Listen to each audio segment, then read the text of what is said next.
everybody, to our visitors. Also, welcome. My name is Donnie to the visitors. It's Donnie with a D, not with a B. It's not the purple one. And so you've heard there's this great news. And so are you ready for the great news? All right, after the sermon.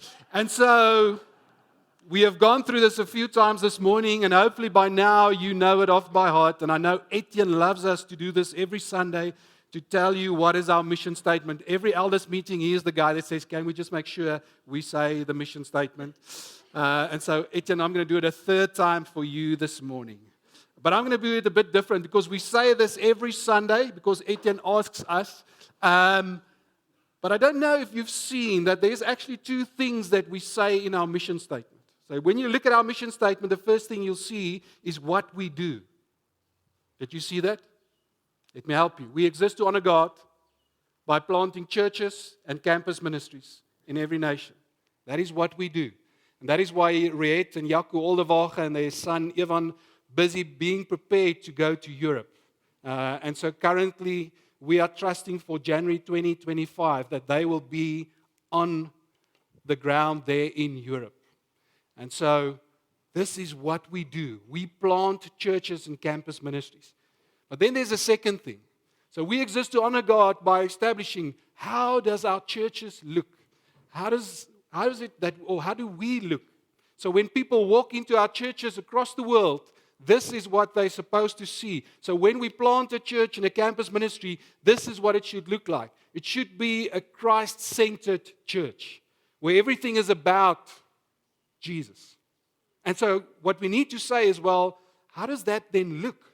If you say it is a Christ-centered church, how does it look? How does a Christ-centered church look? And so there's many attributes that we can look at, but let's maybe take one. Jesus' love for the orphans. Jesus' love for the widows. Jesus' love for the poor, the needy, the oppressed, the captive. Throughout the Bible, God speaks about the responsibility to look after the orphan and the widow, the captive, the poor and the needy. And so a Christ-centered church will align itself with God's word, which is where social responsibility comes from. You heard many things about social responsibility this morning, and I just defined it to you. When the Bible speaks about social responsibility, it speaks about orphans. It speaks about widows. It speaks about poor, the foreigner, and the captive. And so what you need to be doing there is, if this is family, and this is our mission statement, Donnie, and you say this is how we should look, then the question is, if we say these 5 things, how are we doing? Is that what people will see about us as a church? You see, because you cannot separate God's heart, His Father heart, from His call to us as a church to be social responsible. Without God's heart, this becomes a thing that we do. It becomes a project. And so I don't walk around with a tick list every morning that I greet all my children, that I tell my wife how beautiful she looks and that I love her. No, this just flows from a loving heart. And so when we think of this social responsibility, we need to understand that it flows from a loving heart of our Father in heaven. And so that is my topic this morning. I'm going to speak about the heart of the Father. And so you can open your Bibles with me to Luke 15. As we're going to read together, we're going to study this passage together, Luke chapter 15. So let me just give you some context. Jesus is speaking to a specific audience. Around him is tax collectors and sinners, but there's also the Pharisees and the lawmakers. And the Pharisees and the lawmakers are unhappy about Jesus speaking and entertaining these sinners. And so Jesus starts by telling them 3 parables. And we're going to look at the last one, the parable, or the parable of the prodigal son. For many years, it's been known as the parable of the prodigal son. Prodigal meaning the squanderer, the one that squandered everything away. And so there's this young son that goes to his father and he asks for the inheritance, and he lives recklessly and he loses everything. He squanders everything. And so would be a great mistake to look at this parable and to think that Jesus is only speaking about one son, the younger one. We all know that he's speaking about two sons in this parable. The two brothers, the younger brother and the older brother, and their relationship with their father. And so this parable, when Jesus tells this parable and when we read it today, we are meant to look at it and to contrast between the two different relationships of the younger son and the father and the older son and the father. And so by doing that, we will get to the essence of why Jesus is sharing this parable. But there's another interesting thing about this parable. You see, there's a specific way of how you were supposed to tell a parable, a story in those days. There was a way in which you build up this story. And so it was called, the three-phase act. There's act one, which is to create the background, to set up the story. And then you go into the conflict. So in this story, there's a conflict. And then you end off your parable or your story with a solution. And so what is interesting about this parable, the parable of the prodigal son, the lost son as it also is known, is Jesus starts off by sharing the background. He gives the conflict, but there's no solution. And so why? Let's read. Luke 15, verse 11. And Jesus continued, "There was a man who had two sons. The youngest one said to the father, 'Father, give me my share of the estate.' So he divided his property between the two of them." But you need to understand here, in those days, it would have been frowned upon for you to go to your father and to ask you for your inheritance before your father actually passed away. And so it was thought that if your son came and asked you this, that you had to, if not verbally, physically chase him out with lashes out of the house. And so when we look at this father, we see a different response. So he divided his property between them. Not long after that, the youngest son got together all he had, set off for a distant country, and there he squandered his wealth in wild living. And after he had spent everything, there was a severe famine in that whole country. And he began to be in need. So he went and hired himself out to a citizen of that country, who sent him to his fields to feed the pigs. He longed to fill his stomach with the pods that the pigs were eating, but no one gave him anything. And when he came to his senses, he said, "How many of my father's hired servants have food to spare? And here I am, starving to death. I will set out and go back to my father and say to him, 'Father, I have sinned against heaven and against you, and I'm no longer worthy to be called your son. Make me like one of your hired servants.'" And so again, let's just pause here. We know from studying the word that in your house was your family. And then you had servants. Servants were those that you bought with a price. And so they were an extended part of your family. They did not live on a different place. They lived there where the family lived. And they ate what the family ate. And so when he is speaking about a higher servant, he's speaking about a third entity, part of this family, which is those that Jesus, or the owner of the estate, not Jesus, the owner of the estate would go and he would hire servants, pay them a daily wage to come and do work if work was needed, more hands were needed, but they would then leave again and stay where they stayed and ate what they had to eat. And so when this son is making this plan, he is saying, "I will go back to my father and ask him to be a higher servant. I want to work my way back into this family. I want to be able to pay and to make restitution for what I've done wrong." So he got up and went to his father.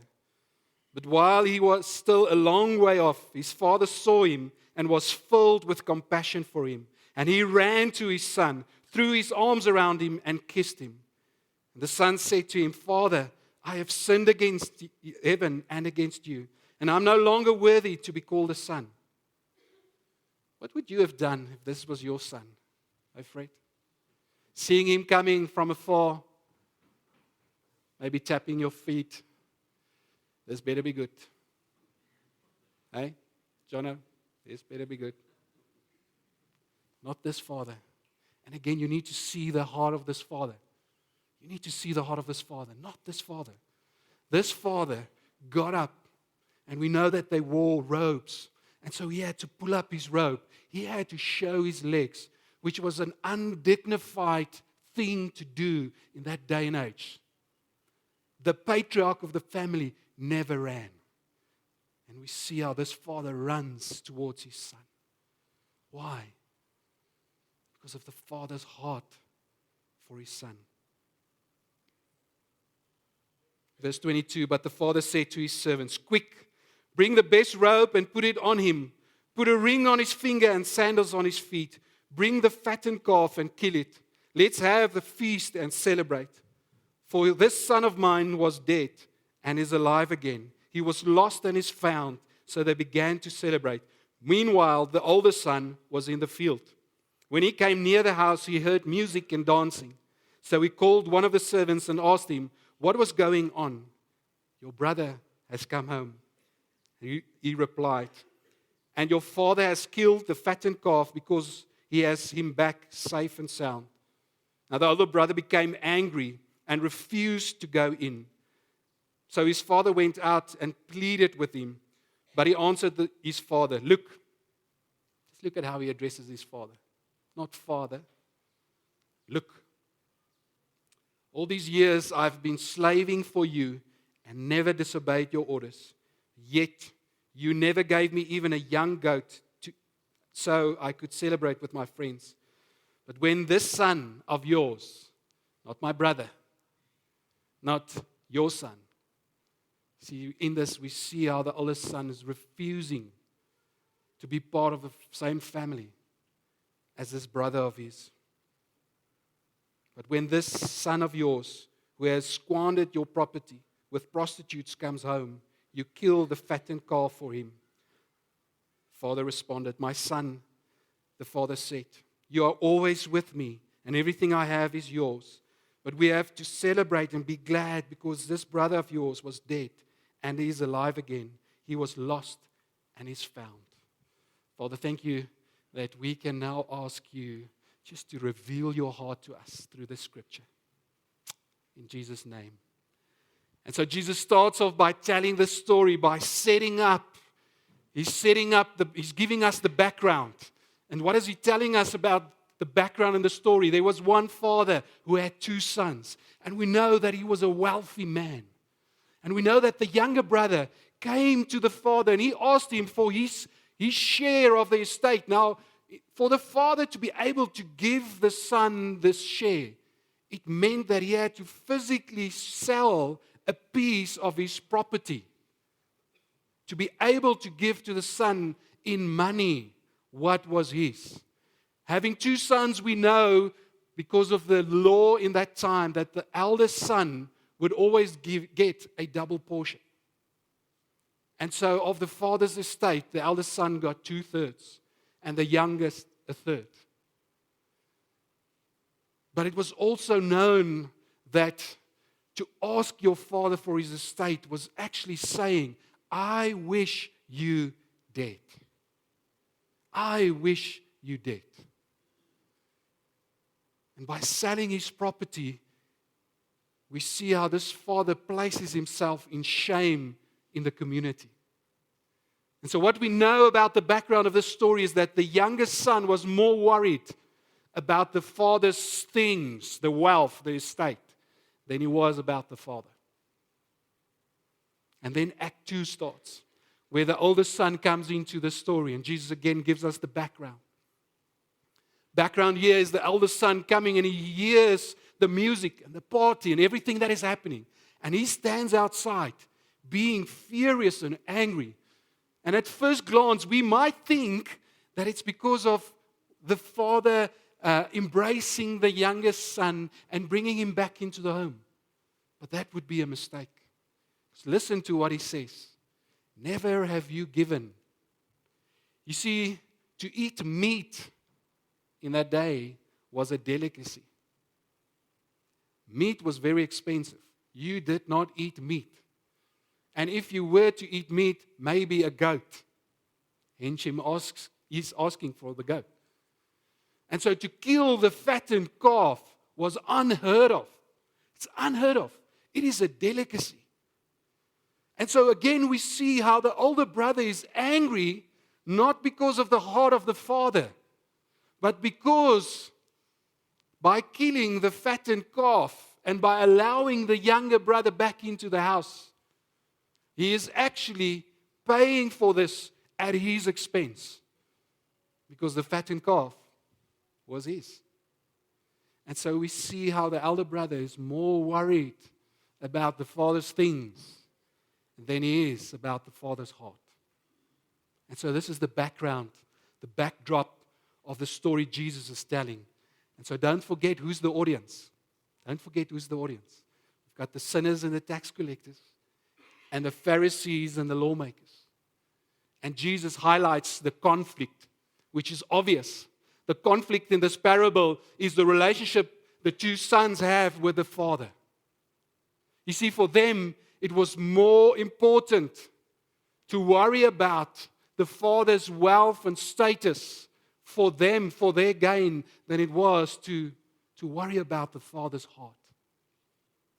They were more worried about wealth and status than they were about the father's heart. And so how would that look in our day and age? We know Colossians 1 verse 16 says, "For everything was created by God, for God." And so everything we see, everything we are, everything we have is supposed to bring glory to God. And the youngest son in this story would do what? He would also understand that the father has given him a free will.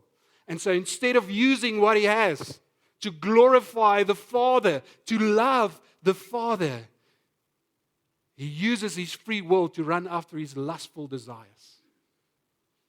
And so in this story, the youngest son tries to get control. Tries to get control by leaving and being disobedient.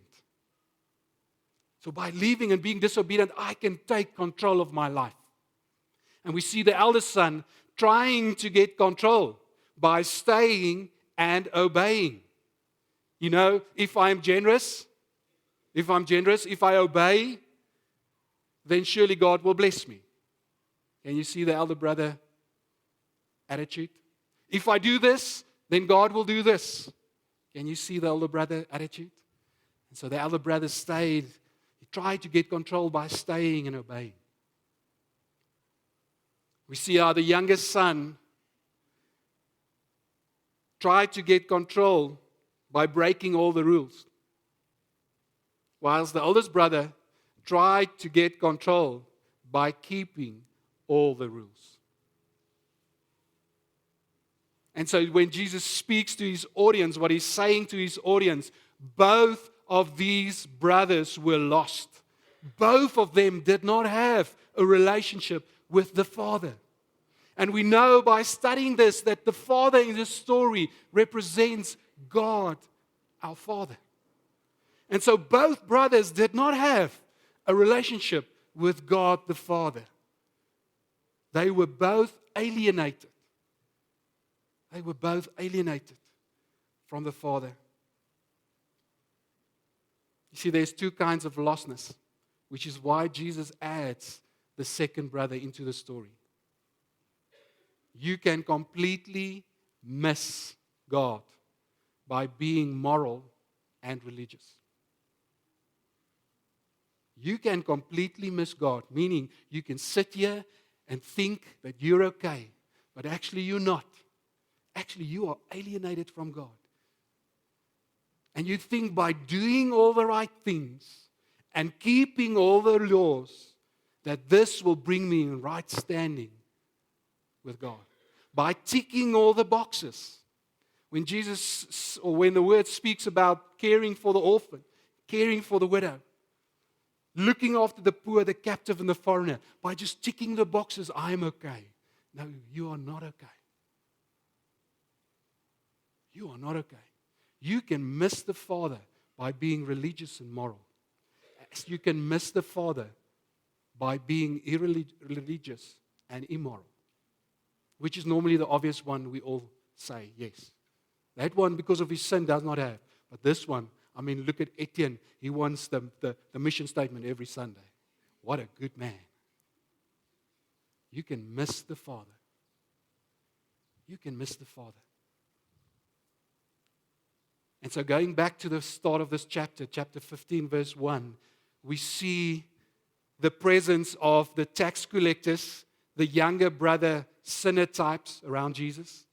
And we see the Pharisee, older brother, religious types around Jesus. And so the Pharisees are questioning Jesus' actions by allowing sinners into his presence and eating with them. And he starts off by telling them 3 parables. The parable of the lost sheep, which is what? There was a man, here's the background, who had 100 sheep. And he lost one. Conflict. And he left the 99 to go and look for that one solution. And when he found him, he brought him back, and there was a celebration. Jesus continued into the next parable, the second parable of the lost coin. Again, the background, there was a man who had many coins. He lost one. And he stopped and he looked for that. There's the solution. Until he found it. And he had a great celebration. And then the third parable, the parable of the lost son. The background, the conflict. This son was lost, the lost son. But here's the thing. Nobody went to look for the lost son. There's the difference. Nobody went to look for the lost son, like Jesus told about the one sheep that got lost and the one coin. Striking that nobody went to look for the lost son. Jesus purposefully puts this in here for us, the readers, to ask, but who was supposed to go? Who was supposed to go? And in this, we find just the redemptive story of the Father. The Father's heart to see that everybody gets saved and nobody gets lost. That's the redemptive story. So in this question and the answer that I'm going to share now, we see the redemptive story. You see, in that culture, in that day and age, they knew who was supposed to go and look for the younger son. It was the older brother. As the eldest, you received a double portion of the inheritance. But with that, a great responsibility to keep the family together, to keep the estate together, to keep family. And a good elder brother in this story would have done the following. He would have come to the father and said, Father, my brother has gone and he is lost. But I will go and look for him. And when I find him, I will bring him back at great expense and great cost to myself. Will I bring him back? You see, when the father distributed the estate between the two of them, the younger brother took what was his and he wasted it. And what was left was the eldest brother's estate, even the fatted calf. And when he says, by great expense and great cost, it means it would have literally cost him something to bring back the brother. It would have cost him to share his estate with his brother. The ring that the father placed on the brother's finger belonged to the elder brother. The robe belonged to the elder brother. The sandals belonged to the elder brother. It is in this story that we see the heart of the Father. The Father's heart for us today is to know that He desires for His sons and daughters to come home. Father's heart is for His sons and daughters to come home and to be in relationship with Him. For those that come home, it's free because of the grace of the Father. But it came at an immensely high expense to the elder brother. It cost him his life. See, instead of receiving a robe, Jesus was stripped naked. Instead of receiving a ring, he received a thorn crown. Instead of the fattened calf, a sponge of vinegar. And as Jesus is looking at his audience then, he's looking at his audience now. Can you hear the call of the elder brother to come home? Can you hear the call of the elder brother? Can you see the heart of the Father? For some of you sitting here, maybe you have heard the call, but you have not responded because of your shame, of what you have done. I remember when we adopted Umpilwe, we went and fetched him at the house, the safe house, and we brought him back. The ladies told us that he will take quite considerable time to warm up to me as a male because he's never seen any male figure. And so I remember in those first 3 days, just walking into the room, literally just walking in and sitting. He would play, and as soon as I walk into the room, Susan was with him 24/7. And so when I walk in, he would run to her and he would hold her and he would just look at me. And I remember by day 2, just looking at him and saying to him, if only you knew how much love I have to give you. If only you knew how much love I have to give you. And in that moment, the Spirit just spoke into my heart. If only you know how much love the Father has to give to you. And so you might be sitting here with shame. Can I tell you, as an earthly father who has adopted a son, that loves my son immensely, immensely. Can we just kill that music? How much more our Heavenly Father? Some of you may be like the elder brother this morning. You are home. You are home. But you have never, ever experienced just the warm embrace, the love of our Heavenly Father. You find it difficult to relate to Him as a Father. Now, I know for me, I came to faith in 1994. I struggled for 10 years to relate to God as a father. Why? Because of my story. Being left on my own at 15, I had to grow up quickly. I had to man up quickly. There was no home to return to after school to be comforted, to have good conversations, to get affirmation, to be blessed. And so it made me grow up way too early. And I knew that I had to fend for myself. And so when I came to faith, I struggled. I struggled to relate to God as Father. And I read books and I listened to various things. And it wasn't up until one day when God said to me, Donnie, you are relating or trying to relate to me from the wrong place. You are trying to relate to me as a father to a father, as a grown man to a grown man, when indeed when I look upon you, I see a son. I had to learn what it meant to become a son in the house of the Father. That it's okay not to be strong. That it's okay to not know everything. It is okay to say to your Father in heaven, I don't know. I do not have the answers. I do not have the answers. See, but we will find it difficult to do if we try and relate to Him from you being the one in control, the Father, speaking to a Father.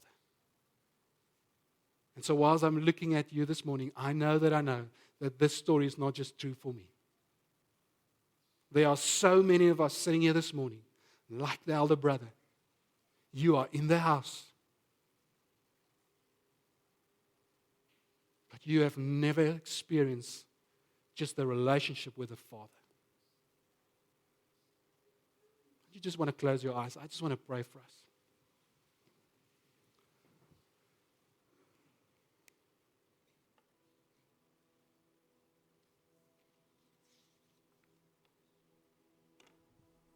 know that there might be somebody here this morning,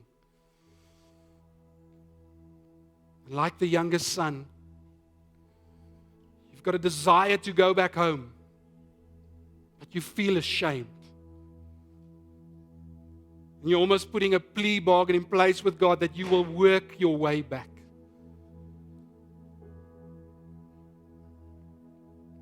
To you this morning, I want to say, if only you knew how much love the Father has to give to you.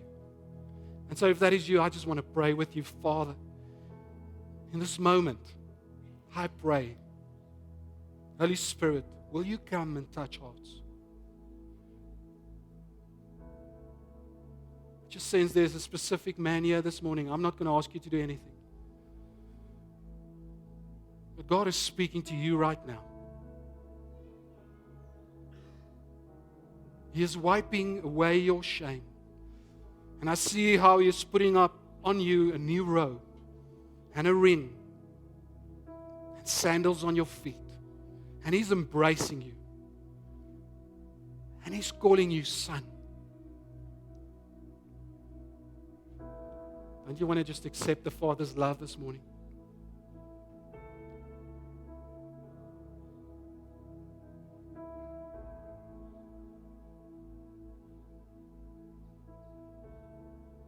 So many of us sitting here this morning, it struggles to relate to God as Father.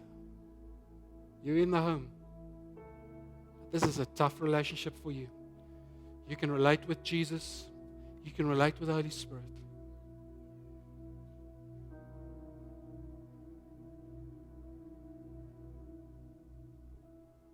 And He's calling you this morning to put on the robe of a daughter and to put on the robe of a son and to become a child in His presence.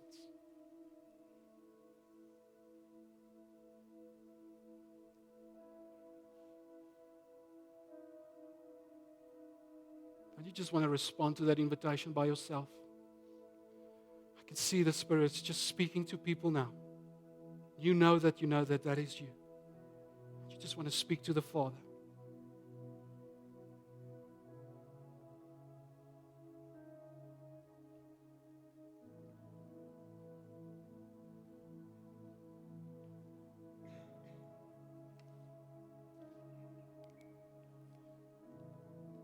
Jesus, thank you for being our solution.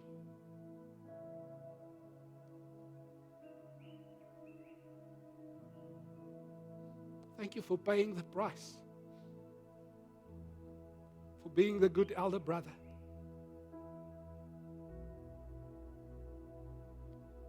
At a great expense to yourself, so that we can stand here and sit here this morning and gaze upon the Father and call unto Him as Father.